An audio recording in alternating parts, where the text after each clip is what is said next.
Sederalun penentuan juara dunia 2022 akan ditentukan pada MotoGP Valencia hari ini.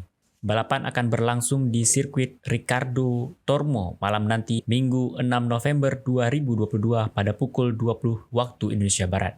Francesco Bagnaia cukup finish di posisi 14 pada MotoGP Valencia nanti malam untuk memastikan juara dunia MotoGP 2022.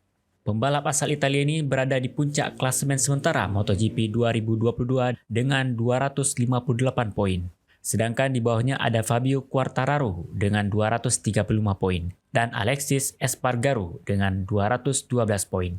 Hitung-hitungannya, andai Fabio Quartararo juara di MotoGP Valencia akan mendapatkan tambahan 25 poin dengan total poinnya nanti adalah 260. Sementara Francesco Bagnaia hanya butuh finish di posisi ke-14 yang berarti mendapat tambahan 2 poin dengan total poinnya nanti 260. Meski punya poin seri nantinya, Francesco Bagnaia tetap menjadi juara dunia MotoGP 2022 karena unggul jumlah kemenangan yaitu 7-3.